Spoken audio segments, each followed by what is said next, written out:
कहते हैं जब पूरी सभा में एक बालक अपने पिता के साथ गया तो राजा जनक की अदालत में बैठे सभी विद्वान उसकी ओर देखकर हंस पड़े।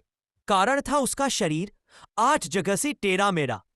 पर उसी बालक ने उस सभा में ऐसा ज्ञान दिया कि वहां बैठे बड़े बड़े ऋषि मुनि मौन हो गए। वह बालक था ऋषि अष्टवक्र। नाम में ही रहस्य है। अष्ट यानी 8 और वक्र यानी टेढ़ा। पर क्या आप जानते हैं यह टेढ़ापन उसके शरीर का नहीं बल्कि मानव के अहंकार का आईना था। कहा जाता है कि जब अष्टवक्र गर्भ में थे तब उनके पिता काहोल वेद का पाठ गलत ढंग से कर रहे थे। गर्भ में पल रहे बालक ने ही पिता को टोक दिया। क्रोधित होकर पिता ने शाप दिया, तू 8 जगह से वक्र होगा। लेकिन वही बालक बड़ा होकर ज्ञान का ऐसा सागर बन गया जिसे आज तक कोई माप नहीं पाया। जब राजा जनक ने उनसे पूछा, गुरुदेव आत्मा क्या है, तब अष्टवक्र ने जो उत्तर दिया वह आज भी अष्टवक्र गीता के रूप में विश्व के सबसे गूढ़ आध्यात्मिक ग्रंथों में गिना जाता है।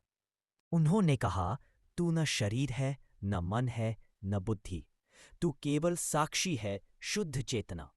सोचिए, एक ऐसा व्यक्ति जिसे समाज ने अपूर्ण कहा, वही संसार को पूर्णता का ज्ञान देने वाला बन गया। जब जनक ने पूछा, कैसे पाऊं इस आत्मज्ञान को, अष्टवक्र मुस्कुराए और बोले, बस जान ले कि तू वही है जो सदा से था और सदा रहेगा।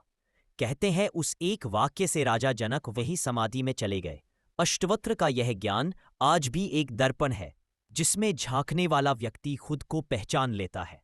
उनके शब्दों में, यदि तू अपने को शरीर मानता है तो तू सीमित है, पर यदि तू अपने को आत्मा मान ले तो सारा ब्रह्मांड तेरे भीतर समा जाता है। यह कथा केवल एक टेढ़े शरीर वाले ऋषि की नहीं बल्कि उस सत्य की है जो कहता है परम ज्ञान बाहरी रूप में नहीं बल्कि अंतर्मन की दृष्टि में बसता है। अगर आपको ये वीडियो पसंद आया तो कृपया वीडियो को लाइक करें, शेयर करें और मेरे चैनल को सब्सक्राइब करें।